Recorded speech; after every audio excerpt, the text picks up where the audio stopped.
जय Shri Ram and welcome to new episode of my startup story.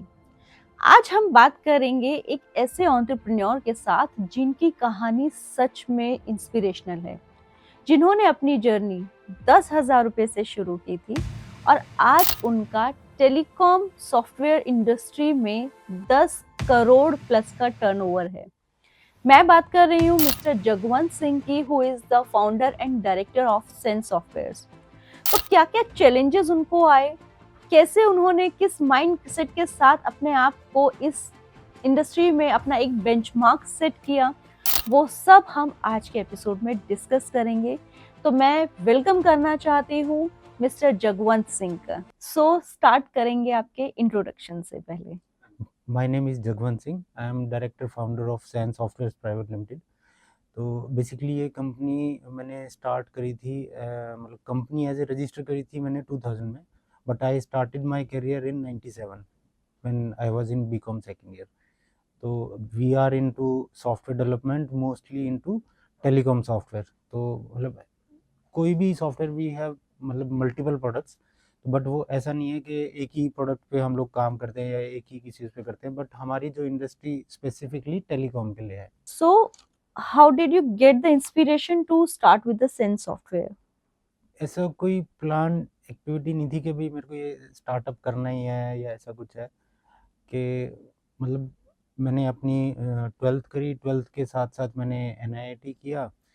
NIT करने के बाद में because I was good in mathematics, तो मेरा कंप्यूटर में इंटरेस्ट फटाफट से स्टार्ट हो गया। तो मैंने फर्स्ट ईयर में स्टार्ट किया and I completed my 3 year course just in 1.5 year. तो एक अपॉर्चुनिटी मिली एक फ्रेंड के थ्रू। तो ही वाज एक्चुअली CA। तो ही टोल्ड मी कि भाई हमारी एक कंपनी है, उसके लिए एक सॉफ्टवेयर डेवलप करना है, कि तू कर सकता है क्या। तो मैं सेकंड ईयर में कितना होता है बच्चा, तो उसको तो जोश रहता है कि भाई हाँ मेरे को कुछ करना है। तो मेरी स्टडीज़ भी चल रही थी, मतलब कॉलेज में भी था, NIT भी चल रहा था। तो मैंने कहा ठीक है मैं बना दूंगा आपका सॉफ्टवेयर। तो उन्होंने मेरे को बताया कि TDS के लिए सॉफ्टवेयर डेवलप करना है।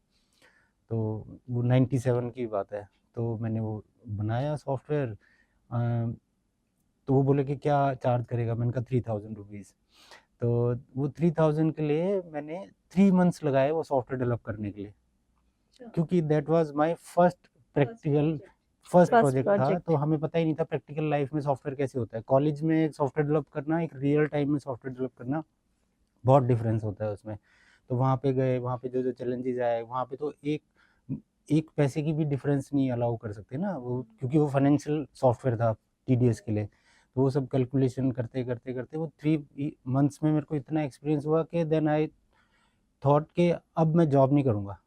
अच्छा, पहले ही प्रोजेक्ट पे यू डिसाइडेड? हाँ, कि अब मैं जॉब नहीं करूँगा, मेरे को बस सॉफ्टवेयर डेवलपर ही बनना है और मेरे को अपना ही काम करना है। I don't want to be an employ. Oh great. तो आप इस इंडस्ट्री में अभी कम से कम 2 डिकेड से ज्यादा हो, ठीक है? तो इतने टाइम में क्या इवॉल्वमेंट आपने देखा है कस्टमर लैंडस्केप में, तब से लेकर और अब तक? ये तो बहुत लंबा क्वेश्चन का वो होगा आंसर, क्योंकि जब मैंने सॉफ्टवेयर डेवलपमेंट स्टार्ट किया था तो उस टाइम पे विंडोज़ भी नहीं आया था। 95 97 में मतलब विंडोज़ जब आया था, तो उस टाइम पे सॉफ्टवेयर जो है फोक्स बेस, फोक्स प्लस, इन सब चीज़ों में बना करते थे। फिर माइक्रोसॉफ्ट विंडोज़ आया, विजुअल फोक्स प्रो आया, एक्सेस आया, मतलब मल्टीपल लैंग्वेजेस आई, C++ में काम हुआ करते थे। तो हमें जो कोर्स कराया था वो C++ में, actually I was means master in C++। But जब मैं मार्केट में गया तब मैंने देखा कि कोई भी इंडस्ट्री में वो C++ के ऊपर software banana it's not easy task. जो जनरल रूटीन के हमें सॉफ्टवेयर बनाने हैं वो ईजी नहीं है। और उस टाइम पे जब 97 98 में लोगों को सॉफ्टवेयर की नॉलेज ही नहीं थी कि सॉफ्टवेयर भी कुछ होता है। सब लोग मैनुअली काम करते थे, रजिस्टर्स मेंटेन करते थे। मैंने सॉफ्टवेयर डेवलप किया सोना स्टीयरिंग के लिए, तो वो लोग उस टाइम पे गेट एंट्री पे रजिस्टर में एंट्री किया करते थे। तो मैंने 98 99 में सॉफ्टवेयर डेवलप किया, उनका फर्स्ट ERP सॉफ्टवेयर मैंने बनाया, जहाँ पे वो मतलब रजिस्टर से हट के एक्साइज की बहुत सारी चीज़ें होती थी। एक्साइज के इन्वॉइस बनाते थे। एक्साइज में कोई भी एक इन्वॉइस में कोई गड़बड़ नहीं हो सकती है। फिर अगर कुछ गलती हो गई तो एक्साइज डिपार्टमेंट को पहले इन्फॉर्म करो। तो वहाँ से उन लोगों ने परमिशन ली कि हमें अपना पूरा एक ईआरपी सॉफ्टवेयर बनाना है जो कंप्यूटर पे चलेगा पूरा सारा चीज़ें, अब मैनुअल नहीं करना है। तो वो टाइम से लेकर के अभी, तो अगर अभी की बात करें फिर, और बीच में भी बहुत सारे चेंजेस आए, बहुत सी नई लैंग्वेज आए, वेब बेस्ड, पहले एप्लीकेशन सॉफ्टवेयर डेवलप हुआ करते थे जो पहले कंप्यूटर में इंस्टॉल होते थे, फिर वेब बेस्ड एप्लीकेशन बनने लगी, फिर मोबाइल आ गए, फिर मोबाइल ऐप बनने लगी, अब तो एआई आ गया है, अब तो मतलब बिल्कुल ही डिफरेंट उसमें चले गए हम लोग। राइट, तो एआई ने कितना इफेक्ट किया है आपके बिजनेस को अभी? आपको क्या लग रहा है, एआई आने वाली आईटी इंडस्ट्री के लिए हेल्पफुल है या एक थ्रेट है? दोनों ही बातें हैं। एज ए सॉफ्टवेयर डेवलपर बात करें तो बहुत सारी चीज़ें ऐसी हैं जो एक सॉफ्टवेयर डेवलपर को मतलब 15-20 डेज लग जाते थे। कोई एक पेज डिज़ाइन करना है, उसमें बहुत सारी चीज़ें बैकग्राउंड में होती है, वहाँ पे हमें सीएसएस और ये सब चीज़ें बहुत कोडिंग करनी पड़ती है।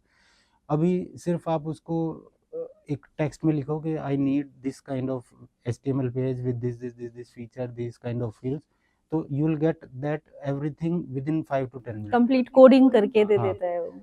तो वो जो सॉफ्टवेयर डेवलपर का या डिजाइनर का जो काम हुआ करता था, इवन कोडिंग वोडिंग भी, पूरा लॉजिक भी, सब चीज़ें बना के दे देता है। ठीक है, तो वो एक चैलेंज है, मतलब बट अभी इंडस्ट्री में बहुत सारे ऐसे टास्क हैं कि वो लोग एआई पे हम लोग शिफ्ट नहीं कर सकते हैं, ऐसा नहीं है कि, बट हाँ कि ऐसा कोई चैलेंज है, बट एआई अगर इम्प्लीमेंट हो रहा है तो एआई की जॉब्स भी तो बढ़ रही है, एआई डेवलपर की भी रिक्वायरमेंट भी तो बढ़ रही है, मतलब इट मीन्स कि जो traditional kind of software development था उससे हटके आज के जो सॉफ्टवेयर डेवलपर है उनको एआई पे स्टडीज अपनी इम्प्रूव करनी पड़ेगी ताकि डिमांड और बढ़े, और आने वाला टाइम एआई पे ही है। राइट, मतलब अगर हम इसको सम अप करें तो एआई थ्रेट उन लोगों के लिए है जो अपने आप को इवॉल्व नहीं कर रहे हैं, right? Otherwise it's a good helpful thing. You could have made different softwares, right? Because you were software engineer. तो आपने स्पेसिफिकली कॉल सेंटर सॉल्यूशंस को ही क्यों डिसाइड किया कि उसी में you want to go forward for your career? Okay, तो I was also started as a means freelancer, so I also developed multiple industries software। तो पहले जो भी आता था, मतलब आपने बोला कि मेरे को इस शॉप का सॉफ्टवेयर बनाना है, मेरे को इस फैक्ट्री का सॉफ्टवेयर बनाना है, मेरे को पेरोल सॉफ्टवेयर बनाना है, मेरे को अकाउंटिंग बनाना है, मेरे को इन्वेंट्री बनाना है, जो सॉफ्टवेयर आता था, किसी को जॉब वर्क के लिए सॉफ्टवेयर बनाना है, किसी को डीटीपी ऑपरेटर के लिए सॉफ्टवेयर बनाना है, तो जो भी आता था मैं बना लेता था, क्योंकि उस टाइम पे जोश था कि हाँ जो आ रहा है बना लो। But after some time I realise कि मतलब जितना मैं सॉफ्टवेयर डेवलपमेंट में मैं अपनी मैन पावर लगा रहा हूँ, जितना एफर्ट कर रहा हूँ, फिर मेरे को जो मेरी इनकम हो रही है वो तो मेरा सारा उसी में जा रहा है। इंस्टेड ऑफ डूइंग दैट, मेरे को कोई ऐसा प्रोडक्ट बनाना चाहिए जो, मैंने एक प्रोडक्ट बना दिया और मैं उस प्रोडक्ट को सेल करे जा रहा हूँ मल्टीपल कॉपीज, जो एक स्टैंडर्ड एक इंडस्ट्री के लिए हो। तो then I got opportunity from one of our client, so he was into telecom. Okay, तो उनका एक टेलीकॉम का एक सॉफ्टवेयर था कि हमें एक बहुत बड़ी मार्केट है, करोल बाग की मैं बात बता रहा हूँ, करोल बाग में एक मार्केट है जहाँ पे हर शॉप के अंदर एक फ़ोन लगा हुआ है, उस फ़ोन में हमारे सॉफ्टवेयर से कंट्रोल होना चाहिए कि वो फ़ोन कितनी देर बात कर सकता है। ये उस टाइम की बात बता रहा हूँ जब जहाँ पे एसटीडी और आईएसडी के लिए बुक करना पड़ता था।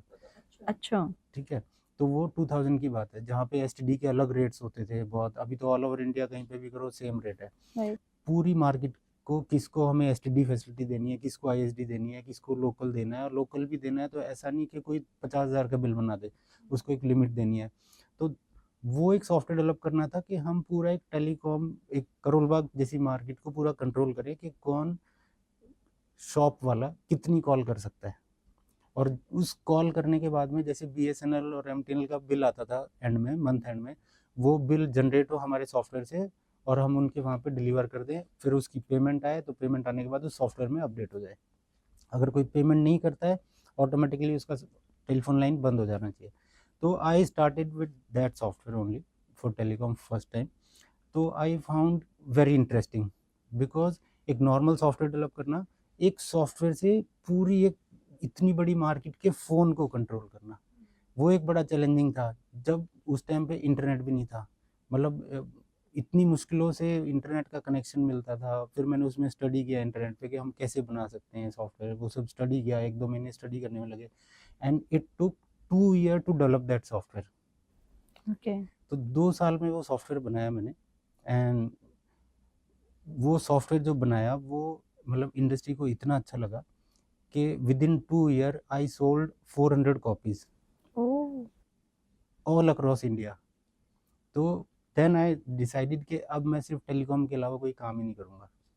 अच्छा। तो वो एक सॉफ्टवेयर था, फिर उसके बाद फिर हमारे मल्टीपल, फिर मैं और एक्सप्लोर करता गया कि टेलीकॉम में और क्या-क्या कर सकते हैं और क्या-क्या कर सकते हैं। तो फिर ऐसे मेरी जर्नी स्टार्ट हुई टेलीकॉम के लिए। मतलब तब से और अभी तक 25 ईयर हो गए, तो we are into telecom software development. Okay.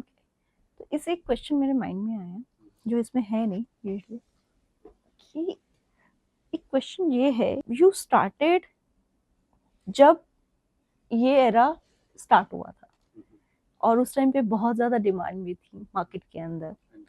What do you feel कि जो आज की जनरेशन है who are getting into this industry, उनके लिए क्या अपॉर्चुनिटीज हैं सॉफ्टवेयर इंडस्ट्री के अंदर, सॉफ्टवेयर डेवलपमेंट के अंदर? बिकॉज अगर हम किसी भी इंडस्ट्री की बात करें तो सॉफ्टवेयर तो बहुत तरीके के ऑलरेडी डेवलप हो चुके हैं, SaaS based software are there in the market.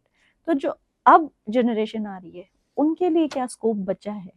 देखो, इतनी सारी दुनिया है, हर इंडस्ट्री में कोई ना कोई एक नया सबको आइडिया चाहिए होता है।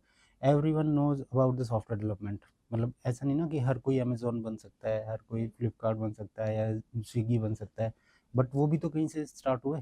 अमेज़न ने भी तो कहीं से स्टार्ट किया, मैंने भी तो कहीं से स्टार्ट किया।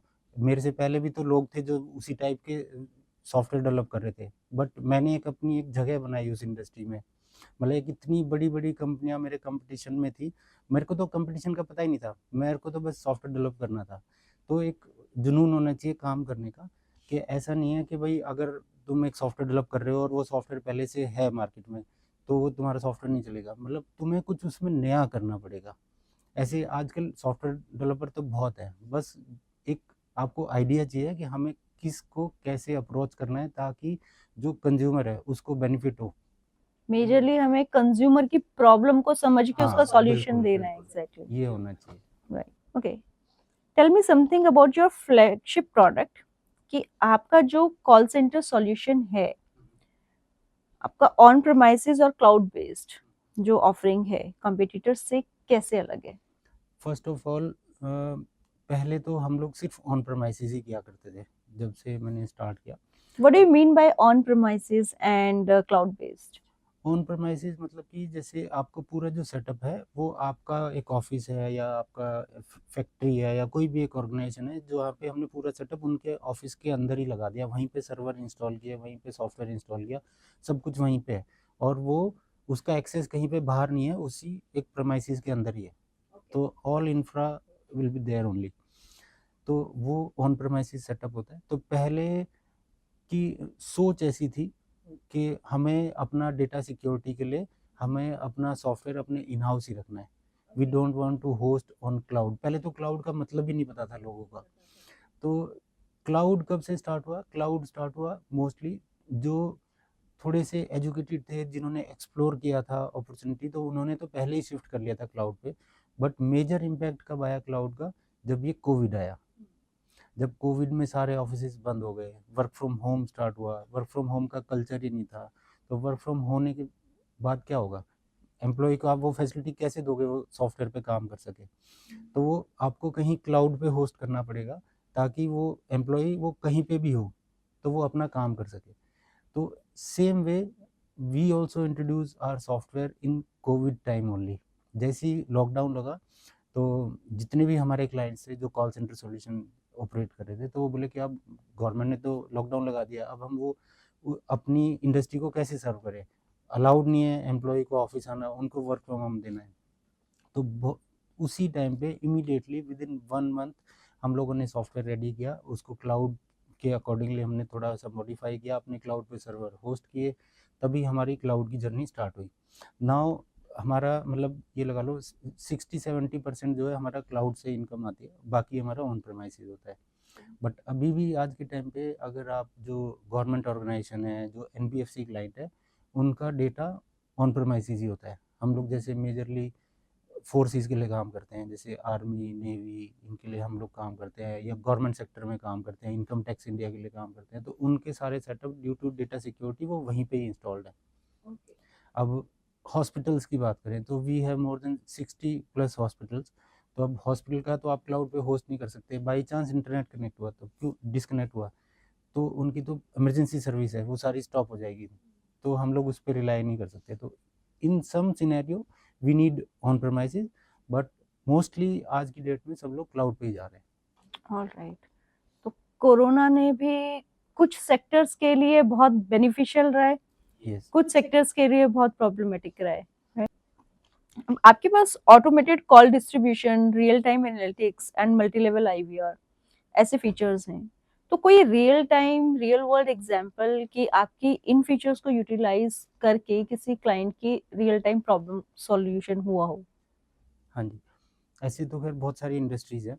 अगर मैं गवर्नमेंट सेक्टर की बात करूँ तो जैसे एक नेशनल ओपन स्कूल है, तो वहाँ पे क्या होता है, बच्चे 10th और 12th के एग्ज़ाम देते हैं वहाँ पे ओपन स्कूलिंग के थ्रू, तो उनको कोर्स के बारे में जानना होता था, तो वो या तो वहाँ पे काउंटर पे जाते थे या वहाँ पे कॉल करते थे, कॉल के लिए वेट करना पड़ता था, कौन कॉल उठाएगा, कौन बताएगा कि उनको लेट्स से किसी को 12th करनी है या किसी को कोई ग्रेजुएशन करनी है, कोई भी कोर्स करना है, तो उसकी फ़ीस स्ट्रक्चर क्या है, बैच कब से स्टार्ट होगा, मतलब उनके जो कॉलर है उसको पूरी इन्फॉर्मेशन टाइम से मिल ही नहीं पाती थी। तो हम लोगों ने अराउंड 12 इयर्स बैक हम लोगों ने NIOS नोएडा में है गवर्नमेंट का, तो नेशनल ओपन स्कूलिंग के लिए हमने वहाँ पे पूरा कॉल सेंटर सॉल्यूशन इंस्टॉल किया। तो वहाँ पे 10 बच्चों की टीम बनाई ताकि जो कॉल आए वो ऑटोमेटिकली कॉल डिस्ट्रीब्यूशन के थ्रू उनके पास कॉल रूट हो जाए, ताकि उनके पास ज़्यादा कॉल ना आए। हम लोगों ने सारी इन्फॉर्मेशन IVR में फीड करी। कोई भी कॉलर कॉल करता है तो वो बोलता है वेलकम टू दिस, वो इंग्लिश हिंदी अपना ऑप्शन सेलेक्ट कर सकता है। तो उसने कहा कि if you want to know about any course press 1, ठीक है, तो वहाँ पे जैसे उसने प्रेस 1 किया तो उसको सारी इन्फॉर्मेशन बजाय कि हमें किसी बच्चे को कॉल ट्रांसफ़र करे वो IVR पे ही मिल गई। तो वहाँ पे कितना कॉलर के लिए भी टाइम सेविंग हो गया कि उसको वेट नहीं करना पड़ा, और वो 24/7 है, आपको कोई ह्यूमन की ज़रूरत नहीं है, आप सीधा कॉल करो, आपको जो इन्फॉर्मेशन चाहिए वहाँ पे मिल सकती है। सेम ऐसे ही अगर बच्चे को अपने रिजल्ट के बारे में जानना है, वो भी हमारा IVR पे मिल सकता है, बिकॉज जो कॉलर कॉल कर रहा है उसका मोबाइल नंबर है हमारे पास, हम डेटाबेस से लेके आते हैं, उसकी इन्फॉर्मेशन वहाँ पे प्ले कर सकते हैं। ये तो ऑटोमेटिक कॉल डिस्ट्रीब्यूशन और IVR का हो गया। ऐसे ही हम लोगों ने आर्मी में किया। आर्मी में क्या प्रॉब्लम होती थी कि वहाँ पे एक तो बहुत सारे सिक्योरिटी रीज़न की वजह से वहाँ पे मोबाइल्स अलाउड नहीं होते, जैमर्स लगे होते हैं। जो सोल्जर्स हैं वो अपने घर पे कॉल ही नहीं कर पाते, 1-1, 2-2 महीना, 3-3 महीना, तो वो मतलब डिस्टर्ब हो जाते हैं कि वो कैसे कॉल करें। तो आर्मी के कुछ सीनियर ऑफिसर्स ने ये मतलब इनिशिएट किया कि हम लोग एक सेंट्रलाइज़्ड कॉलिंग सिस्टम बनाएँगे। पूरे कैंट के अंदर हम लोग बूथ बनाएँगे। जो भी सोल्जर कॉल कर रहा है, वो वहाँ से अपना कोड डाल के वो कॉल कर सकता है, और जो भी कॉल कर रहा है वो रिकॉर्ड होगी वहाँ पे। प्लस लेट्स से वहाँ पे सोल्जर्स अपने फ्लैट्स में रह रहे हैं, क्वार्टर्स में रह रहे हैं, उनको कोई पानी की प्रॉब्लम है, इलेक्ट्रिसिटी की प्रॉब्लम है, वो सारी चीज़ें सीधा IVR पे कॉल करते हैं, वहीं पे आता है if you want to raise a complaint, आप अपनी कोई भी शिकायत करना चाहते हो तो आप ये प्रेस करो। तो वहीं पे वो ऑप्शंस IVR पे ही अपनी कंप्लेंट छोड़ सकते हैं। तो वो वॉइस रिकॉर्ड करते हैं, फिर उसकी उनके पीछे टीम है, वो वॉइस रिकॉर्डिंग सुन के, उनकी कंप्लेंट सुन के उनको सॉल्यूशन प्रोवाइड करते हैं। तो ये पूरा फिर वहाँ पे इमरजेंसी सिस्टम है, पहले कुछ भी कोई थ्रेट हुआ तो पूरे कैंट में, आर्मी के कैंट में कुछ अनाउंसमेंट करनी है, वो हमारे सॉफ्टवेयर से ही हो जाती है। आपने रिसीवर उठाया, कोई कोड प्रेस किया, कुछ अनाउंस किया, वो ऑटोमेटिकली सभी फ़ोन पे रिंग जाएगी और ऑटोमेटिकली अनाउंसमेंट स्टार्ट हो जाएगी। तो इमरजेंसी सिस्टम भी है। तो ये बहुत सारे चेंजेज़ हैं। हमने फर्स्ट एक कैंट में इम्प्लीमेंट किया, उसको देखने के बाद हमारे पास मल्टीपल रिक्वेस्ट आई मल्टीपल आर्मी कैंट से कि हमें भी अपने कैंट में इम्प्लीमेंट कराना है। तो वो हमने काफ़ी जगह पे किया हमने। These days we have heard कि व्हाट्सएप कॉलिंग भी कॉल सेंटर में आने लगी है, वो कैसे, हाउ एग्जैक्टली? तो व्हाट्सएप कॉलिंग में क्योंकि आजकल सब लोग ना they are very much comfortable about WhatsApp, ठीक है, आप SMS करो कोई नहीं देखेगा, आप व्हाट्सएप करो तो सब देखेंगे। तो आजकल business are going for business WhatsApp API। तो देर आर मल्टीपल वेंडर्स, जो मेटा ने बहुत सारे वेंडर्स बनाए हैं जो जिनके थ्रू आप व्हाट्सएप APIs ले सकते हो। तो आपने सुना होगा WhatsApp bot, business WhatsApp chat और ये सब चीज़ें। तो वहाँ पे आपका बिजनेस अप्रूव हो जाता है और आपका वहाँ पे ब्लू टिक आ जाता है। आप कोई भी मैसेज करते हो तो आपके बिजनेस की इन्फॉर्मेशन ब्लू टिक के साथ दिखती है, ताकि जो यूज़र है उसको पता चले कि ये एक ऑथराइज कंपनी है। ठीक है, उसका पूरा डॉक्यूमेंटेशन होता है, प्रोसेस होता है। तो अभी वो तो बहुत सालों से चल रहा है, WhatsApp chat, business WhatsApp chat, websites पे इंटीग्रेट हो जाता है बहुत सारी चीज़ें। बट कॉल के लिए फिर वही ट्रेडिशनल था कि आपको कॉल लैंडलाइन पे ही करना है, ये सब चीज़ें। अभी आजकल ओमनी चैनल इंट्रोड्यूस हो गया कॉल सेंटर में। आप पहले तो कॉल करते थे, कॉल पे अपनी प्रॉब्लम बताते थे। अब आप अगर फेसबुक पे हो, आप अपनी वेबसाइट पे हो, या आप इंस्टाग्राम पे हो, या आप व्हाट्सएप पे हो, आपको कोई भी मैसेज करना है, you don't want to wait in queue. आप कॉल करते हो तो कॉल क्यू में चलती रहती है। तो आप सीधा आप मैसेज करोगे और मैसेज करके आपको वहाँ से ऑटोमेटिकली रिप्लाई आ जाएगा, लाइव एजेंट के साथ कनेक्ट हो जाओगे, वो सब चीज़ें। अभी सपोज करो कि आपने कॉल किया, आपने अपनी मतलब आपने चैट किया, चैट पे आपने बहुत देर से डिस्क्राइब कर रहे हो कि मेरे को ये प्रॉब्लम आ रही है, वो बट वो समझ नहीं पा रहा। तो अब आपको उसी एजेंट से चैट करनी है जिससे आप चैट कर रहे थे। आपकी चैट चल रही है बहुत देर से, अब आप कॉल करोगे तो फिर क्या होगा, अब वो फिर अगेन आप रूट में जाओगे, क्यू में वेट करोगे और किस एजेंट से कनेक्ट होगी, फिर आप उसको डिस्क्राइब करोगे सारी चीज़ें। तो व्हाट्सएप ने अभी न्यूली इंट्रोड्यूस किया है रिसेंटली, बिल्कुल, आप व्हाट्सएप कॉलिंग भी अपने कॉल सेंटर में इंटीग्रेट कर सकते हो। तो उनकी एपीआईज आती हैं, वो मतलब एपीआई के थ्रू सिप ट्रंक बन जाता है, मतलब वो टेक्निकल चीज़ें हैं।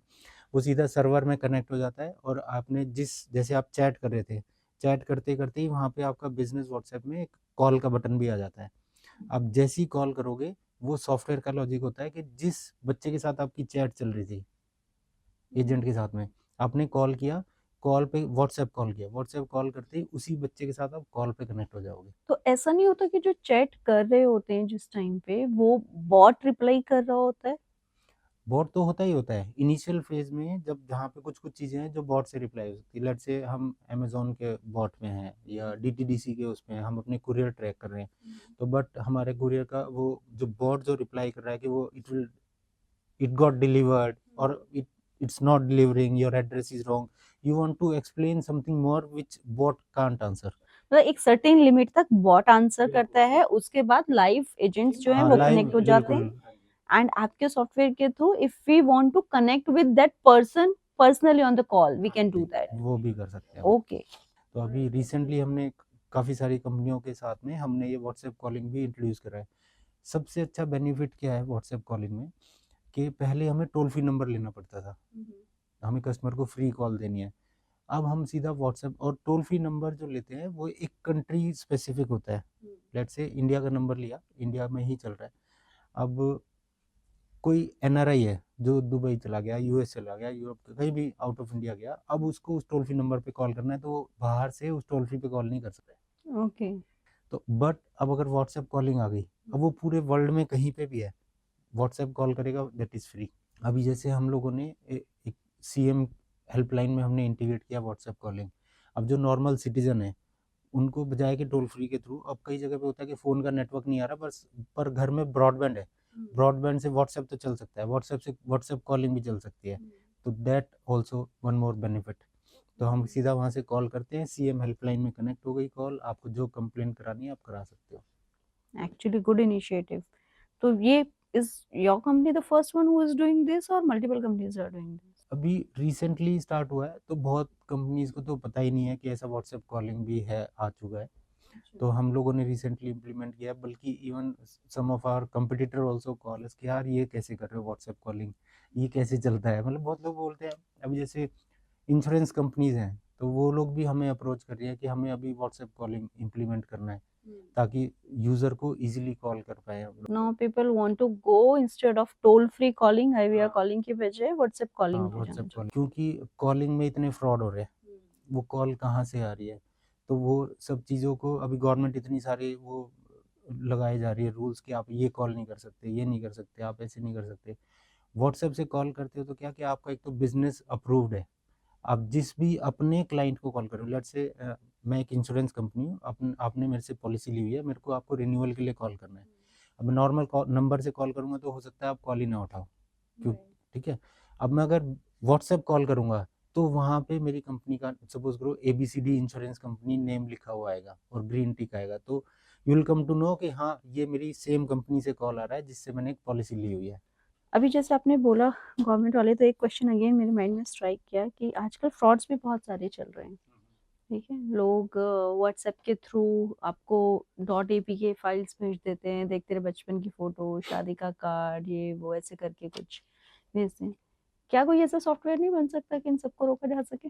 अभी तो ऐसा कुछ नहीं है क्योंकि ये तो थर्ड पार्टी पे डिपेंड करता है ना। तो अभी जैसे बहुत सारे रिसेंट में फ्रॉड सुनने को मिलते हैं कि आपके फोन पे कोई फोटो भेज देता है, लाइक शादी का कार्ड करके, और वो .apk फाइल्स होती हैं। कुछ लोग जो अननोन हैं, जैसे अगर मैं अपने पेरेंट्स की बात करूं, दे डोंट नो, उनको लगेगा कि किसी ने कार्ड भेजा है, वो कर लेंगे उसको डाउनलोड।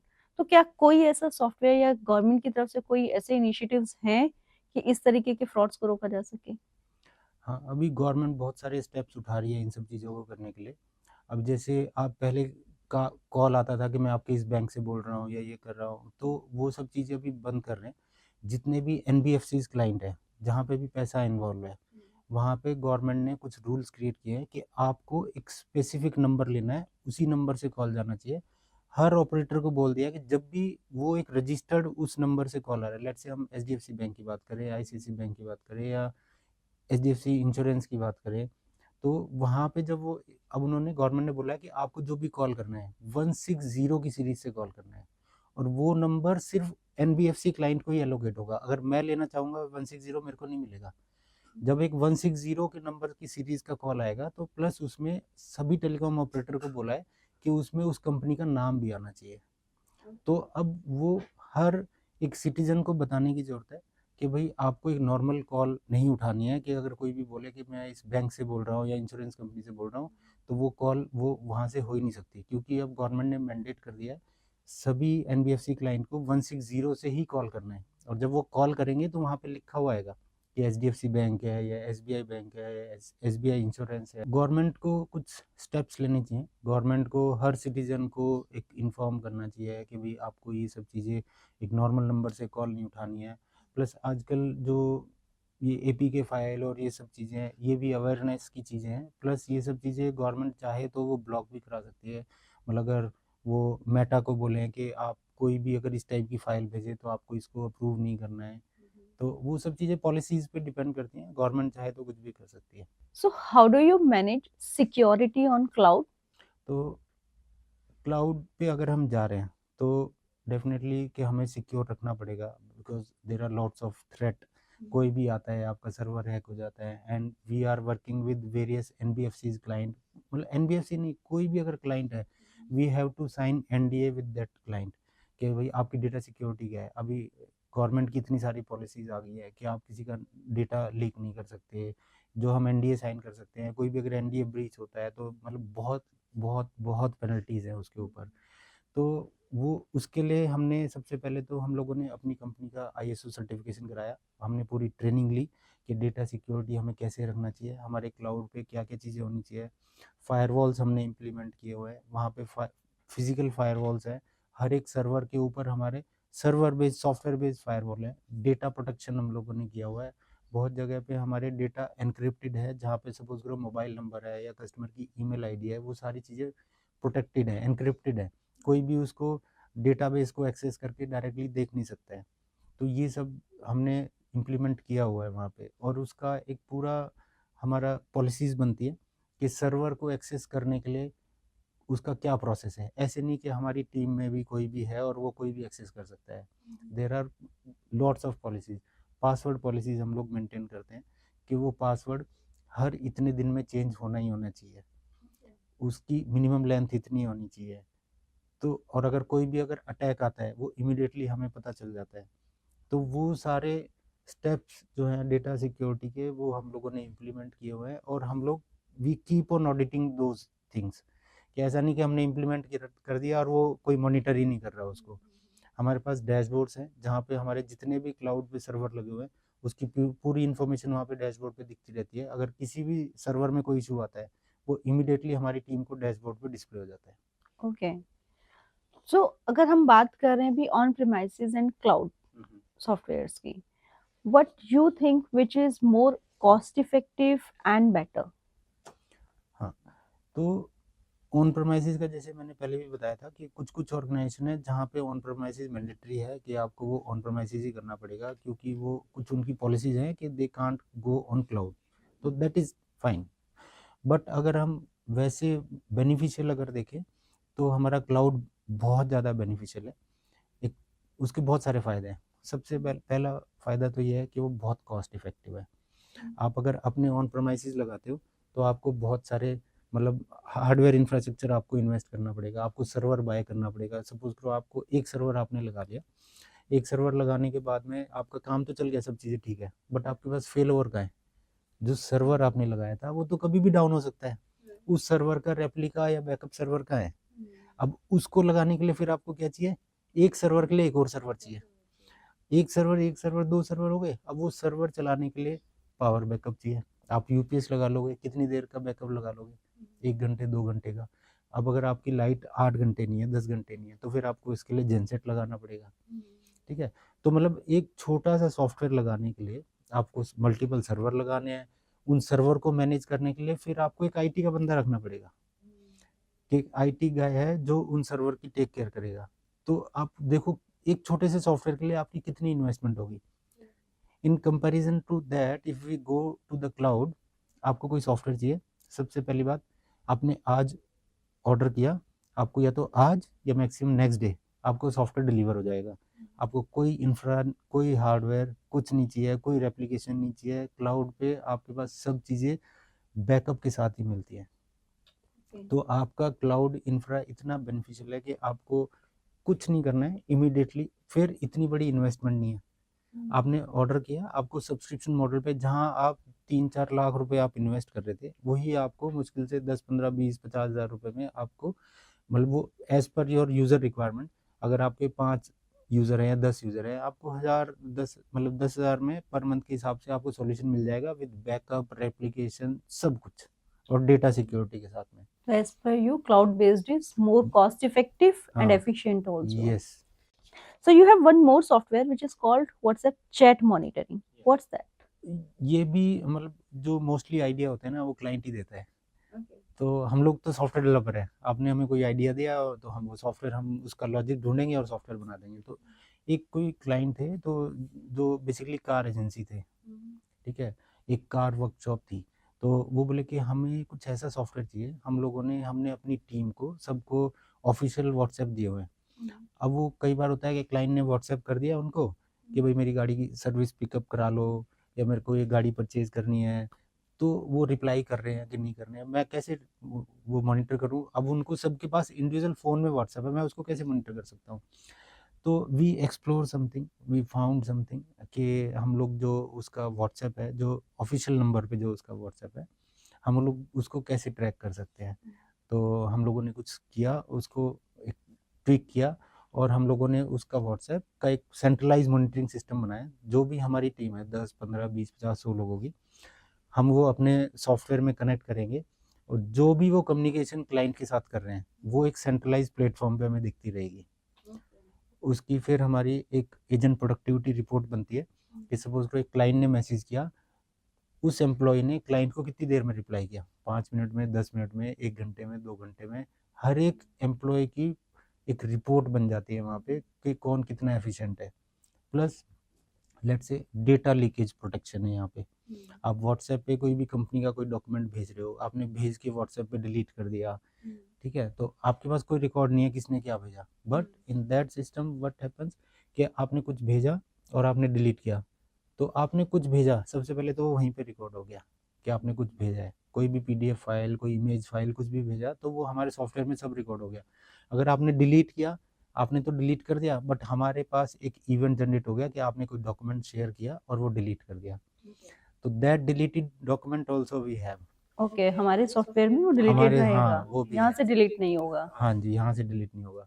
तो ये बहुत सारी चीज़ें हैं। तो प्लस इसमें कई जगह पे होता है कि हम चाहते हैं कि भाई पूरी ऑर्गेनाइजेशन में, क्योंकि आजकल गवर्नमेंट की पॉलिसी आ गई है, डीपीडीपी एक्ट एक आया है, जहाँ पे आपको डेटा प्रोटेक्शन करना ही करना है। आप कोई नंबर लीक नहीं कर, कोई भी नंबर पूरी ऑर्गेनाइजेशन में क्लाइंट का नंबर विजिबल नहीं होना चाहिए। ओके, बट क्योंकि आजकल पूरी इंडस्ट्री व्हाट्सएप व्हाट्सएप पे बेस्ड। चल रही है, हाँ। तो अब उसको कैसे करें? तो फिर हम लोगों ने क्लाइंट को आइडिया दिया, आप पूरे ऑर्गेनाइजेशन में चाहे आपके 200 लोग हो, 500 लोग हो, आप इसको व्हाट्सएप को ब्लॉक करो। हमारे सिस्टम में ऑफिशियल नंबर को आप वहाँ पे स्कैन कराओ और हमारा सॉफ्टवेयर को आप वहाँ पे लॉगिन कराओगे हर एक एम्प्लॉय के सिस्टम पे। जब भी उसके पास कोई मैसेज आएगा, उसके पास खाली कस्टमर का नाम विजिबल होगा, मोबाइल नंबर डिस्प्ले नहीं। और प्लस क्योंकि वो सेंट्रलाइज है, तो अगर वो कोई भी डॉक्यूमेंट शेयर कर रहा है, कुछ भी कर रहा है, वो हमारे सॉफ्टवेयर के थ्रू जा रहा है।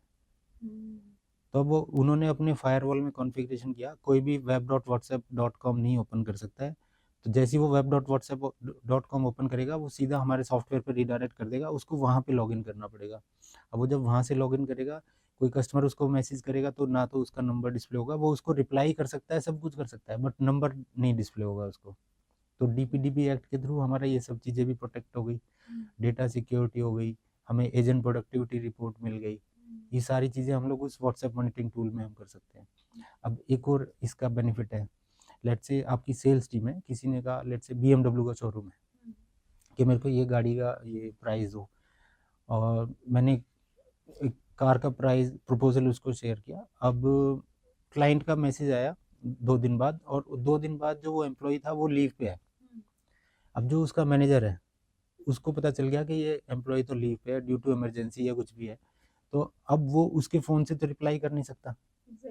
ठीक है, अब क्लाइंट को तो रिप्लाई चाहिए कि भाई please I want to give advance to process our car delivery. अब यहाँ पे हम लोगों ने फिर ये सिस्टम बनाया कि manager can also reply on behalf of their team member.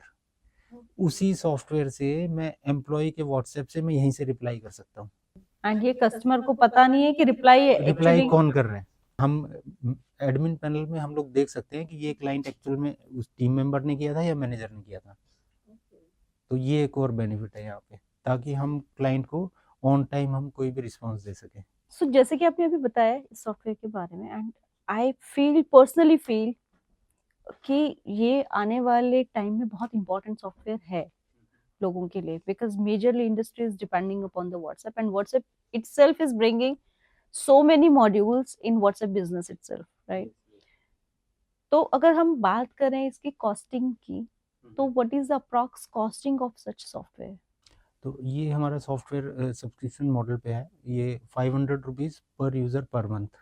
ओह अच्छा, तो ये तो बहुत कॉस्ट इफेक्टिव है, but is there any opportunity also that people, organization who's having employees like 50 employees or 60 employees who are working on this model, तो उसके लिए भी the costing remains same or it is नहीं, वो depend करता है कि मतलब अगर जहाँ पे यूज़र काउंट ज़्यादा है तो we can work on costing. enterprise level पे yes it yes remains yes. different? But हम लोगों ने ये भी नोटिस किया because it's a cloud based platform, तो एनबीएफसी क्लाइंट्स जो है वो क्लाउड पे ये सब चीज़ें रख नहीं सकती, क्योंकि एक व्हाट्सएप पे प्रपोजल जा रहा है, क्लाइंट का नंबर आ रहा है, वो सारी चीज़ें हैं। तो बहुत लोगों का हमारे साथ क्वेश्चन ये होता है कि हम लोग अब्रॉड भी कर रहे हैं ये प्रोडक्ट को, कि हम लोग ये अपने ऑन प्रेमाइसेस कर सकते हैं या हम अपने क्लाउड पे होस्ट कर सकते हैं। तो यस वी कैन। तो हम लोग अपना पूरा सॉल्यूशन उनके सर्वर पे डिप्लॉय कर सकते हैं, चाहे वो उनके ऑन प्रेमाइसेस हो या उनके क्लाउड पे हो। तो उनकी डेटा सिक्योरिटी वहीं पे मैनेज हो जाती है, तो उनकी टीम के उन्हीं के सर्वर पे ही वहाँ पे सारा डेटा है, हमारा कोई एक्सेस नहीं है उनके पास। Then in that case also it remains SaaS based or it is source code completely उनको provide किया जाता है, they have to buy the software? वहाँ पे हमारा जो रहता है वो सेस बेस्ड ही है, बट हमारा प्राइसिंग उसका बहुत कम हो जाता है। जहाँ पे हमारे क्लाउड की कॉस्टिंग लग रही थी, तो वो चीज़ें हट जाती है, क्योंकि वो सारा स्टोरेज हमारे क्लाउड पे था, तो वो सब सर्वर यूटिलाइजेशन, स्टोरेज, वो सब क्लाइंट का होता है। ओके, तो मेजरली आपका एएमसी पार्ट रह जाता है उसके अंदर? नहीं, एएमसी नहीं है, वो अगेन सेस प्रोडक्ट ही रहता है हमारा। ओके, तो हम लोग पर मंथ ही चार्ज करते हैं बेसिकली, ऑलराइट, बट जो इंफ्रा है वो क्लाइंट का होता है। Okay, alright, sorted. सो अब इतने सारे क्वेश्चंस पूछने के बाद एक और क्वेश्चन माइंड में है, और वो ये है कि as you are handling this and lots of stuff in your regular life, how you remain active और how you get the time for yourself? मैंने मतलब बहुत लोगों को ऐसे देखा है कि यार ये तो हम नहीं कर सकते, हमारा तो ऑफिस इतना हेक्टिक है, ऑफिस जाओ, ऑफिस करो। तो सबसे इम्पोर्टेंट होता है टाइम मैनेजमेंट। तो आपको अपनी लाइफ में टाइम मैनेजमेंट ज़रूर करना चाहिए कि मेरे को ये टाइम पे ये करना है, ये टाइम पे ये करना है, अपने लिए भी टाइम देना है। अगर आप सिर्फ काम ही करते रहोगे। बहुत लोग ऐसे होते हैं वो हर टाइम काम ही करते रहते हैं, तो एक टाइम के बाद में जाके वो इतना स्ट्रेस हो जाते हैं कि वो काम भी नहीं कर पाते हैं। राइट। तो आपको हर कुछ चीज़ों का एक टाइम डिफाइन करना चाहिए। जैसे मेरे बहुत सारे प्रिंसिपल है कि मैं इतने बजे ये करूँगा, इतने बजे ये करूँगा, इतने बजे ये करूँगा। अगर मेरी बात करो तो अगर मेरा ऑफिस में अगर गया तो फिर ऑफिस के अलावा कुछ नहीं होता मेरे पास, क्योंकि ऑफिस में इतना शेड्यूल बिजी, इतने सारे क्लाइंट्स, इतने सारे वेंडर, इतनी बड़ी टीम, फिर डेवलपमेंट भी मेरे को देखना है, सपोर्ट में भी मैं देखता रहता हूँ साथ में कि customer support is very important, कि ऐसा तो नहीं कोई एस्केलेशन आ रही है, सब चीज़ें हो रही है, फिर पेमेंट हैंडलिंग है, अकाउंट्स है, जीएसटी है, मतलब बहुत सारी चीज़ें हैं। एक एंटरप्रेन्योर के लिए बहुत सारी चीज़ें करने को होती है। बट फिर भी मेरा एक शेड्यूल है फ्रॉम लास्ट 35 ईयर्स। मैं 5 बजे उठता हूँ, मैं अपना वर्कआउट नहीं छोड़ता हूँ, मतलब 5 बजे उठ के मेरे को वर्कआउट पे जाना ही जाना है। वर्कआउट के बाद ही मैं अपना डे स्टार्ट करता हूँ। तो even most of the time I do workout 7 days a week. Same ये पूरी फैमिली में आ गया, मेरी वाइफ भी करती है, मेरी डॉटर भी करती है, मेरा बेटा भी करता है, तो हम लोग सब वर्कआउट करते हैं। It remains keep us active whole day. तो मतलब हम लोग कभी भी ऐसा नहीं होता कि हम डल हो गए, मतलब उस दिन ऐसे डल फील होता है जिस दिन हम लोग वर्कआउट नहीं करते। और ये सब करने से मतलब हम लोग छोटी छोटी जो बीमारियां होती हैं, जो लोग जल्दी बीमार हो जाते हैं, उनका इम्यून सिस्टम वीक होता है, जरा सा कुछ हुआ वो लोग बीमार पड़ जाते हैं। तो वर्कआउट करने से आपको स्वेटिंग हो रही है, आप वर्कआउट कर रहे हो तो आप एक जंक फूड नहीं खाओगे, बिकॉज आप वर्कआउट कर रहे हो फिर आप कुछ जंक फूड खा रहे हो तो कभी होगा ही नहीं। तो आप अपने आप ही आपकी हैबिट में आ जाएगा कि आपको हेल्दी फूड खाना है। फिर अगर आप हेल्दी हो और अगर आप फिटनेस में हो तो you are creating positive environment around you. आपको देख के आपके साथ में जितने भी लोग होंगे वो खुद उस एनर्जी को फील करेंगे। अब मैं अपने ऑफिस की बात करूं, हमारे ऑफिस में 85 लोग हैं, 70 to 80% जो हमारी टीम है वो सब वर्कआउट करती है आफ्टर वॉचिंग मी। तो ये मतलब एक बन गया है। और मैं जब भी किसी के एम्प्लॉय के डेस्क पे जाता हूँ तो कुछ ना कुछ उसकी सीट पे हेल्दी रखा होता है, बॉइल्ड चने रखे होंगे, कुछ ना कुछ हेल्दी रखा होगा कि वो ड्राई फ्रूट्स खा रहा है, तो ऐसी चीज़ें हैं। तो ये एक नेचुरल एक हैबिट बनाने की ज़रूरत है, बस उसके अलावा कुछ नहीं है। अगर आप एक बार पड़ गए उसमें तो फिर आप you keep remain healthy and fit. Your team is as the leader is. या डेफिनेटली। जैसे कि आपने बताया कि आप बहुत सारी मेजर इंडस्ट्रीज को केटर करते हो, तो अगर स्पेसिफिकली हम हेल्थ केयर की बात करें तो हेल्थ केयर में ऐसे कौन से यूनिक चैलेंजेस हैं जो हेल्थ केयर इंडस्ट्री फेस करती है और आपके सॉफ्टवेयर्स उनको कैसे हेल्प करते हैं? हेल्थ केयर में वही सबसे पहले तो बहुत सारे ऐसे हॉस्पिटल हैं, अगर हम ट्रेडिशनल उस पे जाएँ तो वहाँ पे 3-4 लोग बैठे होते हैं, आपको कॉल आया, कॉल आने के बाद में किसी ने उठाया, नहीं उठाया, कोई मॉनिटरिंग सिस्टम नहीं था कि भई अब क्योंकि वहाँ पे लाइफ़ का मामला है, इमरजेंसी है, आप कोई भी क्रिटिकल इश्यूज़ को आप ऐसे इग्नोर नहीं कर सकते कि आपने फ़ोन नहीं उठाया, ठीक है? वहाँ पे इमरजेंसी सर्विसेज़ है, किसी को एम्बुलेंस बुक करानी है, किसी को अपॉइंटमेंट बुक कराना है, मतलब बहुत सारी चीज़ें हैं। तो जो ट्रेडिशनल तरीके से चल रहे थे वो एक मॉनिटरिंग सिस्टम में नहीं थे। तो अब हेल्थ केयर में जब हम लोगों ने अपना सॉफ्टवेयर इम्प्लीमेंट किया तो एक तो सबसे पहली चीज़ कि सब चीज़ें मॉनिटर हो रही है। इवन हमारे सॉफ्टवेयर में एक एक सेकंड का रिकॉर्ड होता है कि कॉल आने के कितने सेकंड के बाद यूज़र ने कॉल पिक किया। ओके। जैसे ही कॉल आया, प्लस लेट से वहाँ पे 4 एजेंट है या 5 टेलीकॉलर है जो कॉल रिसीव कर रहे हैं, ठीक है? तो जैसे ही कॉल आएगा ऑटोमेटिकली जो सबसे देर से फ्री बैठा हुआ है कॉल उसके पास जाएगी, उसने कॉल पिक किया। उससे पहले तो हमारा आईवीआर पे ही थोड़ा-सा बाइफरकेशन हो जाता है, तो वहाँ पे आया press 1 for emergency, 2 for appointment, 3 for let's say ambulance booking. तो एम्बुलेंस बुकिंग का डिपार्टमेंट अलग है, अपॉइंटमेंट बुकिंग का डिपार्टमेंट अलग है, इमरजेंसी अलग है। तो अपॉइंटमेंट बुकिंग में जाता है तो वो वहाँ पे उससे जो भी क्वेश्चन पूछते हैं, उसको जो भी प्रॉब्लम है, या जैसे एक उन्होंने किया 9 टू टॉक टू ऑपरेटर, एक जनरल इंक्वायरी के लिए। तो अब एक जो टेलीकॉलर है उसको तो हर डिजीज़ के बारे में, उसके पूरे उसका जो प्रोसीजर है उसके बारे में पता नहीं होता। तो हमारा सॉफ्टवेयर इस तरीके से डिज़ाइन है कि वो किसी भी इंडस्ट्री में फिट हो जाता है। आप उसको किसी भी इंडस्ट्री के अकॉर्डिंगली पूरा कस्टमाइज़ कर सकते हो, आप उसमें नॉलेज बेस बना सकते हो। किसी ने कहा कि मेरे को तो नी रिप्लेसमेंट कराना है, ठीक है? एक टेलीकॉलर जो बैठा हुआ है उसको क्या पता कि नी रिप्लेसमेंट का पूरा क्या प्रोसेस होता है, कितना टाइम लगता है, कितना रिकवरी टाइम है, ये सब चीज़ें, क्या चार्जेज़ हैं, वो सब चीज़ें वो नहीं। तो हमारे सॉफ्टवेयर में नॉलेज बेस बना हुआ है, किसी ने जो भी पूछा उसने वहीं पे नॉलेज बेस में सर्च किया। उसने कहा कि ठीक है, ये आपका प्रोसेस है। तो उसने पूछा कॉलर ने कि आप ये मेरे को डॉक्यूमेंट शेयर कर सकते हो अभी व्हाट्सएप पे। वो फ़ोन पे बात करते करते ही वो वहाँ से व्हाट्सएप भी कर सकता है, वही पीडीएफ डॉक्यूमेंट उसको ईमेल भी कर सकता है। और किसी ने बोला कि ठीक है, आप मैं मेरे को आपके हॉस्पिटल आना है और आपके हॉस्पिटल का मेरे को एड्रेस नहीं मिल रहा है, क्या आप मेरे को लोकेशन सेंड कर सकते हैं? कॉल पे बात करते करते ही उसने व्हाट्सएप से लोकेशन भी शेयर कर दी। तो ऐसे बहुत सारे मल्टीपल टास्क हैं जो वहाँ पे एक कॉल सेंटर सॉल्यूशन से, पूरे कॉन्टैक्ट सेंटर सॉल्यूशन से वो सारी चीज़ें हो जाती है। कॉल सेंटर सॉल्यूशन नहीं रहा, वो पूरा contact centre solution along with omni channel हो गया। ओमनी का मतलब होता है जहाँ पे हम सोशल मीडिया के साथ में मल्टीपल चैनल्स के साथ में हम कनेक्ट हो गए। अगर आप देखोगे हॉस्पिटल इंडस्ट्री में भी बहुत सारे ऐसे हॉस्पिटल्स हैं जो एक पर्टिकुलर चीज़ को लेके स्पेसिफिक है। जैसे वुमेन्स के लिए, प्रेगनेंसी के लिए कुछ कुछ ऐसे हॉस्पिटल हैं जो पूरा उनका 9 मंथ का जो कोर्स होता है वो पूरा उसमें कवर होता है, वो पैकेज देते हैं। तो उसके लिए पेशेंट को कैसे कनेक्ट करेंगे? वो लोग फेसबुक पे, गूगल पे, सोशल मीडिया पे कैंपेन चलाते हैं। वहाँ पे जैसे सपोज करो कोई लेडी प्रेग्नेंट है, उसको अपने नियर बाई कोई हॉस्पिटल सर्च करना है जहाँ पे वो पूरा अपना कोर्स पूरा कंटिन्यू कर सके। तो उसने वहाँ पे सर्च किया सोशल मीडिया पे और वहीं पे इंक्वायरी सबमिट की। इंक्वायरी सबमिट करते के साथ ही वो सीधा इंक्वायरी हमारे कॉल सेंटर सॉफ्टवेयर के पास आ गई, फेसबुक के थ्रू या किसी दूसरे सोशल मीडिया चैनल के थ्रू। फिर वहाँ पे जो सेल्स टीम है वो लीड ऑटोमेटिकली उसको एलोकेट हो जाती है। वो लीड पे उसने बात किया, उसको लीड को क्लोज किया, फिर उसका पूरा ये जर्नी स्टार्ट हो जाती है।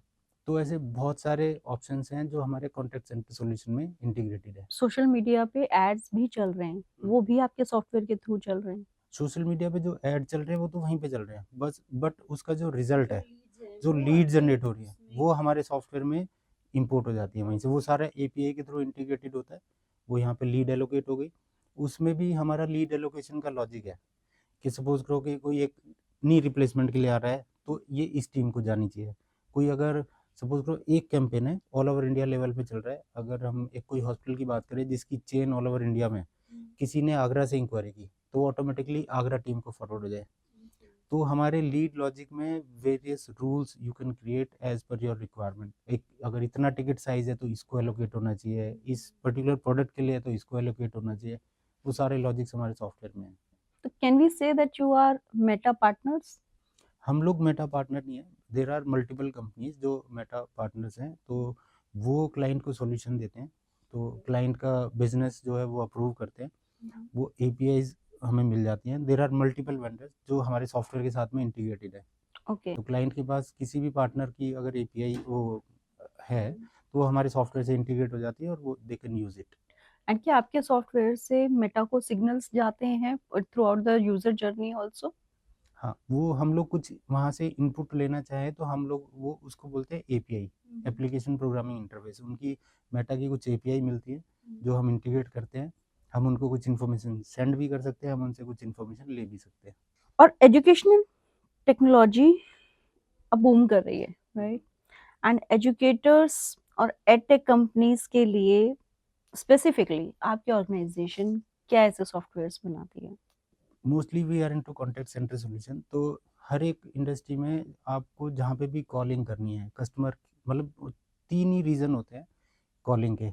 या तो सबसे पहले आप सेल्स के लिए कॉल करोगे, या कस्टमर केयर के लिए, कस्टमर सपोर्ट के लिए कॉल करोगे, तीसरा होता है फीडबैक कॉलिंग। ये 3 ही रीज़न होते हैं जहाँ पे कॉल आती है या जाती है।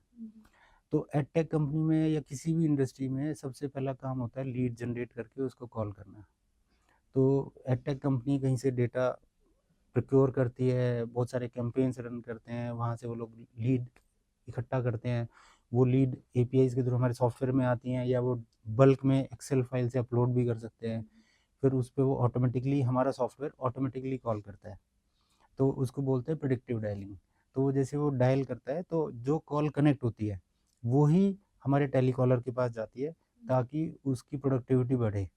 अगर मैंने किसी को कॉल किया, मतलब दिन में मैंने 300 कॉल करी, 300 में से 150 तो मेरी नॉट रीचेबल या स्विच ऑफ या रिंगिंग थी, तो मेरा तो टाइम वेस्ट हो गया 150 कॉल डायल करने का। तो हमारा सॉफ्टवेयर सिर्फ वही कॉल थ्रो करता है जो कॉल कनेक्टेड होती है। तो वो एक बेनिफिट है, वहाँ पे उनकी प्रोडक्टिविटी बढ़ जाती है। जो बच्चा दिन में सिर्फ 300 कॉल में से सिर्फ 100 या 125 कॉल ही वो कनेक्ट कर पा रहा था, अब उसको पूरे दिन में 300 की 300 वही कॉल आ रही है जो कनेक्टेड है। कनेक्टिविटी बढ़ गई वहाँ पे। अब वो जो मैनुअल नंबर डायल कर रहा था वो टाइम वेस्टेज हो रहा था, वो हमारा सॉफ्टवेयर डायल कर रहा है। ये सारे बेनिफिट्स हैं हमको। ऑलराइट, तो ये तो सारे क्वेश्चंस हो गए अराउंड आपकी ऑर्गेनाइजेशन के, what all services do you provide and क्या सॉफ्टवेयर्स आपके क्या बेनिफिट्स मिल सकते हैं, किस इंडस्ट्री को बेनिफिट्स मिल सकते हैं और अब थोड़े सा क्वेश्चंस करते हैं अराउंड योर एनवायरनमेंट। ठीक है, अभी जैसे आप 25 सालों से हो इस बिजनेस के अंदर, सबसे बड़ा चैलेंज अभी तक आपके लिए क्या रहा इस इंडस्ट्री में? मतलब ऐसे सबसे बड़ा चैलेंज तो मैन पावर का है। ठीक है, तो एक आपको राइट रिसोर्स ढूंढना और उससे रेगुलर काम कराना। आजकल की जनरेशन आपको पता है जेनजी कैसी है। अगर हम मतलब आज से 5-10 साल पहले की बात करें तो जो वो लोग थे वो एक डेडिकेटेड थे, जहाँ पे अगर उन्होंने कंपनी ज्वाइन करी है तो एक वो अपना टाइम देना चाहते थे और उस कंपनी में रुक के वो कुछ सीख के कुछ आगे बढ़ना चाहते थे। बट जेनजी को क्या है कि आप उनको कोई रोक टोक नहीं चाहिए उनको कोई टाइम का कोई वो नहीं चाहिए कि हमें फिर हमारा हाइब्रिड होना चाहिए। बट मैंने जो नोटिस किया, जो मेरा फीडबैक है, मतलब वर्क फ्रॉम होम में उतनी वो एफिशिएंसी नहीं आ पाती है। तो जो एक ऑफिस एनवायरनमेंट होता है वहाँ पे आप लोगों से, अपने सीनियर से सीखने को मिलता है। आपको कोई भी प्रॉब्लम है आप इमिडिएटली अपने सीनियर से कनेक्ट कर सकते हो। अगर आप वर्क फ्रॉम होम कर रहे हो तो आपको ढूंढना पड़ेगा कि मैं किससे बात करूँ, टाइम लगता है वो सब चीज़ों में। एंड अगर बिकॉज ये प्रोग्राम जो है स्पेशली उन लोगों के लिए है जो 2 टियर 3 टियर सिटीज से हमें देख रहे हैं, राइट? एंड हो सकता है कोई अपने दिल में आपकी तरह ही ड्रीम लेके बैठा हो कि मुझे भी इस लाइन में आगे जाना है या मुझे भी आईटी इंडस्ट्री के अंदर में जाना है, सॉफ्टवेयर इंजीनियर बनना है और तो कोई अगर अपना बिजनेस शुरू करना चाहता है इस स्पेसिफिक इंडस्ट्री के अंदर, तो क्या एग्जैक्ट इन्वेस्टमेंट होना चाहिए या क्या नॉलेज या एकेडमिक बैकग्राउंड उनका होना चाहिए उसके लिए? तो एज सच ये नहीं है कि आपको बीटेक ही होना चाहिए या एमटेक ही होना चाहिए then only you can start software development, ऐसा कुछ नहीं है।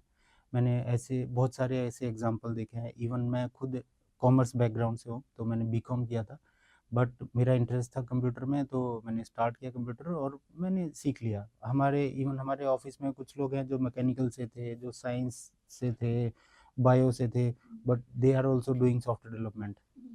तो वो इट्स ऑल अबाउट इंटरेस्ट। अगर आपका इंटरेस्ट है तो आप कुछ भी सीख सकते हो, ऐसा कोई प्रॉब्लम नहीं है। तो यू वांट टू से कि ये डिग्री बेस्ड से ज्यादा स्किल बेस्ड इंडस्ट्री है, you have to have the skills, right? The right skills actually. जब आपने शुरू किया था, आपने कितने इन्वेस्टमेंट के साथ शुरू किया था या how you started your business? क्योंकि मैंने एनआईटी से जब मैंने कोर्स किया तो उस टाइम पे कंप्यूटर्स बड़े कॉस्टली थे, तो कुछ हमारा ही एक स्टार्टअप था। हम 3-4 लोगों ने मिलके कुछ स्टार्ट किया था। मतलब हम साथ में एनआईटी में थे तो हम लोगों ने कुछ कंप्यूटर बाय किए थे, बट वो हमारा वो स्टार्टअप नहीं चला। तो I bought that PC in old PC in 10,000 rupees. तो वो 10,000 रुपये से मैंने स्टार्ट किया था। तो अभी भगवान की दया से 10 CR की हमारी टर्नओवर है। ठीक है, तो वो 10,000 के बाद मैंने अपने पेरेंट्स से कोई पैसा नहीं लिया। अब उसी पे ही एज ए फ्रीलांसर स्टार्ट किया था। मतलब अब ऐसा ज़रूरी नहीं है कि आपको बहुत बड़ी इन्वेस्टमेंट चाहिए, आपको धीरे धीरे ग्रो करना है। तो आप कोई भी एक कंप्यूटर लेके, बस आपके पास एक कंप्यूटर होना चाहिए if you want to start any software development. और सबसे इम्पोर्टेंट, आपको लेटेस्ट टेक्नोलॉजी पे काम करना है।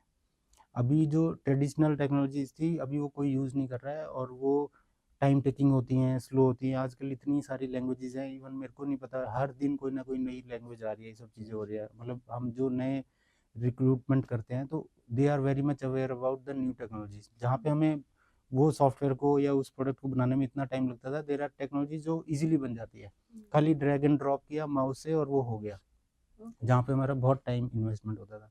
मेन है, आपको अगर बिजनेस स्टार्ट करना है, आपने कंप्यूटर भी है, आपके पास रिसोर्सेज भी हैं, आपने पढ़ाई भी कर ली, सबसे मेन है कंसिस्टेंसी। आजकल के बच्चे थोड़ा सा भी वो नहीं करना चाहते हैं कि अरे यार ये तो चल नहीं रहा, 2 महीने 3 महीने में, ऐसा कुछ नहीं होता है। अगर आपको स्टेबल रहोगे then only you will get reference. So हमारा 80-90% बिजनेस जो है सिर्फ रेफरेंस से आता है।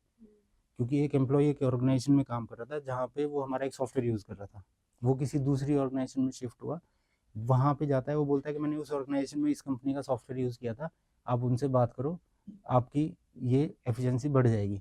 तो हमारे पास ऐसे 80-90% केसेस आते हैं जहाँ पे हमें रेफरेंस से बिजनेस मिलता है। तो कंसिस्टेंसी रहना बहुत ज़रूरी है एक बिजनेस में। तो अब लेट्स सपोज अगर इस एपिसोड को कोई 12th का बच्चा देख रहा है, ठीक है, वो करना चाहता है, निकलना चाहता है, आपके अकॉर्डिंग अगर उसको सॉफ्टवेयर इंजीनियर बनना है या आप ही की पर्टिकुलर लाइन में इसी को चूज करना है, तो क्या लैंग्वेजेस उसको आनी चाहिए या सीखनी चाहिए? पहली बात तो मैं एक वो बोलना चाहूँगा कि मतलब इसमें कोई एज बैरियर या स्टैंडर्ड बैरियर कुछ है ही नहीं, 12th और ये सब। आजकल आप देखोगे, आजकल के जो 6-7 ग्रेड में जो कंप्यूटर क्लासेस, जो कंप्यूटर सब्जेक्ट जो है, उसमें वो पढ़ाया जा रहा है जो हमें फर्स्ट ईयर सेकंड ईयर में पढ़ रहे थे हम लोग। आजकल के बच्चे इवन हमसे भी बहुत एडवांस पढ़ रहे हैं। तो एक 7th 8th क्लास का बच्चा भी ये सब चीज़ें कर सकता है। Even my son, he built a game in Python in 8th standard. He started software development in 7th class. Great. तो मतलब ऐसा कोई एज का बैरियर नहीं है कि आपको 12th के बाद ही करना है, ये सब करना है, वो आप कभी भी कर सकते हो। तो आपको लेटेस्ट टेक्नोलॉजी पे ही काम करना है। मतलब आप आजकल बहुत सारी जैसे HTML CSS ये बेस है, आजकल सारी चीज़ें क्लाउड पे बन रही है। तो सबसे मेन फोकस तो होना चाहिए कि आपको क्लाउड बेस्ड प्रोडक्ट डेवलप करना है। और क्लाउड बेस में क्या कि सैस प्रोडक्ट है, आप ग्रो करोगे तो एकदम से ग्रो कर सकते हो आप। ठीक है, तो ये लेटेस्ट टेक्नोलॉजीज पे ही काम करना चाहिए। पाइथन आजकल बहुत चल रहा है, ऐसे रिएक्ट बहुत चल रहा है, बहुत सारी लैंग्वेजेज है, इन पे काम करना चाहिए। तो क्या जरूरी है कि अगर आपको सीखना है और ये नॉलेज आनी है तो आपको किसी हाई एंड इंस्टीट्यूशन से ही सीखना है, और you can learn from some normal institutions as well? इतना एडवांस हो गया ना पूरा सब सिस्टम, आपको कोई भी चीज़ें चाहिए सब कुछ इंटरनेट पे अवेलेबल है। मैं ये नहीं बोलूँगा कि आपको इंस्टीट्यूट नहीं जाना चाहिए, वहाँ पे जाना चाहिए। वहाँ पे उनके एक्सपीरियंस से आप बहुत सारी चीज़ें बहुत जल्दी कर सकते हो। There are lots of YouTube channel, there are lots of website जहाँ पे आप बहुत सारी चीज़ें पढ़ के आप सब चीज़ें कर सकते हो। आजकल तो इतने सारे AI का ज़माना है, आप कुछ भी जाओ, कुछ भी सर्च करो, आपको सब चीज़ें एग्जाम्पल के साथ वहाँ पे मिल जाएंगी। बट एक डेडिकेशन होनी चाहिए कि मेरे को वो करना है। ये नहीं कि आप पूरा दिन सोशल मीडिया पे लगे हुए हो। हमारे ऑफिस में I take 50 to 100 interviews every month और 2 मंथ्स। ठीक है, मतलब बच्चे आते हैं, वो लोग बीटेक किया है उन्होंने, उनको कुछ आता ही नहीं होता है, वो बस कॉलेज गए, मस्ती करी, फिर आ गए। और मतलब हाँ, और फिर हमारा कंपनी का फिर हमारा पूरा स्ट्रक्चर ऐसा है, जब हम एम्प्लॉय हायर करते हैं तो पूरा उसको 3 मंथ्स की ट्रेनिंग देते हैं अपने अकॉर्डिंगली। जो प्रैक्टिकल एनवायरनमेंट में वो सारे काम होते हैं वो हम उसको बताते हैं कि क्या होता है, क्या टेक्नोलॉजी यूज़ करनी चाहिए, कैसे कैसे होना चाहिए, उसका बेस बनाते हैं। ये सब चीज़ें अगर कोई बच्चा चाहे, अगर वो थोड़ा डेडिकेटेड है, तो वो 8th 9th 10th 11th 12th किसी में भी कर सकता है। उसके लिए कोई बीटेक होना, 12th पास होना, ये कोई ज़रूरी नहीं है। तो आपकी कंपनी में अगर आप हायर करते हो, अगर कोई बेसिक लर्निंग्स लेकर आया है, सीख कर आया है, तो अप्रोक्सीमेटली 1-2 साल का कोर्स करके आ सकता है? कोई कोर्स की ज़रूरत कोई कोर्स की जरूरत ही नहीं है, बेसिक आना चाहिए उनको। तो do you hire such students also जिन्होंने बेसिक किया है, and if they want to learn through your organisation, तो क्या आपके यहाँ पे लर्निंग और हायरिंग होती है? ऐसे हम सिर्फ ट्रेनिंग नहीं रखते हम लोग, मतलब but we hire students which are in first means first year also. तो किसी ने 12th किया साइंस स्ट्रीम से and he is very much interested in software development, तो हम लोग फर्स्ट ईयर के बच्चे को भी हायर कर लेते हैं। अगर वो बीटेक कर रहा है कॉरेस्पॉन्डेंस से तो वो आ सकता है हमारे यहाँ पे।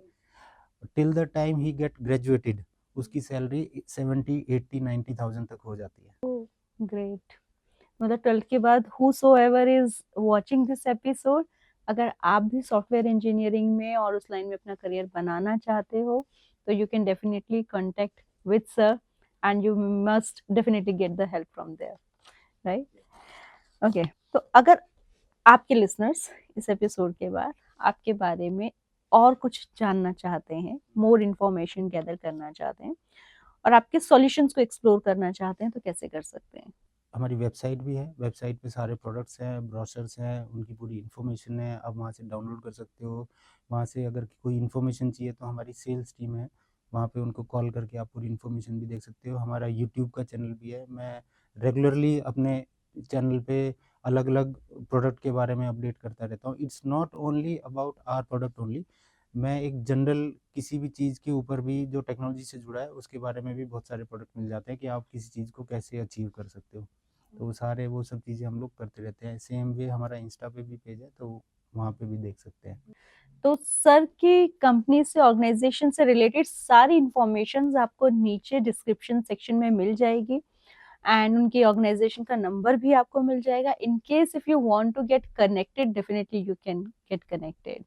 अब एक last question, what is the message और mantra you want to give to the generation who is watching this episode? तो सबसे पहले तो मैं ये बोलना चाहूँगा कि आप जो भी कर रहे हो, जिस भी इंडस्ट्री के लिए कर रहे हो, आपको डेडिकेटेड रहना है, उसके बारे में नई-नई चीज़ें आपको पढ़ते रहना चाहिए।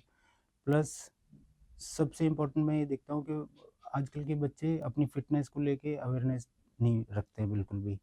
तो अगर एक ऑर्गेनाइज़ेशन को ग्रो करना है, तो उसकी टीम फिट होनी चाहिए। ऐसा नहीं कि मतलब मैं भी देखता हूँ कि बहुत सी ऑर्गेनाइजेशन में कोई बीमार है, लीव पे है, ये सब चीज़ें हैं। और जो एक्टिव रहता है ना, जो वर्कआउट करता है, ये सब चीज़ें फिटनेस में पूरा रहता है, तो वो अपने वर्क में भी पूरा एक्टिव रहता है। जो जिसकी डाइटिंग प्रॉपर है, मतलब एक एक्टिवनेस, एक फ्रेशनेस, एक मतलब अगर मैं आपके साथ बैठा हूँ, तो आपको भी फ़ील हो कि हाँ, एनर्जी है मेरे साथ में, एक पॉजिटिव वाइब है आपके पास। तो वो बहुत ज़रूरी है। नई-नई चीज़ें पढ़ते रहो, मतलब ऐसा नहीं कि आप एक फ़ील्ड में आ गए और आप सेम चीज़ करे जा रहे हो, आप बहुत जल्दी पीछे हो जाओगे, क्योंकि आजकल इतना फ्रीक्वेंट चेंज हो रहा है। मतलब पहले का टाइम नहीं है 10, 15, 20 साल पहले का कि आपको एक चीज़ आ गई और आप उसमें आगे बढ़े जा रहे हो, बढ़े जा रहे हो। ऐसा बिल्कुल भी नहीं है। अगर आपने नई स्टडीज़ नहीं की, नई अचीवमेंट नहीं की, नई चीज़ें नहीं सीखी, तो कोई भी आपको पीछे छोड़ के आगे चला जाएगा। मतलब आपका कोई जूनियर आएगा और वो आगे चला जाएगा। एग्जैक्टली, सीखना कभी बंद नहीं करना चाहिए। मैं after 25 year I keep on learning new things every day. जो भी नया बच्चा आता है, मैं उससे भी सीखता रहता हूँ।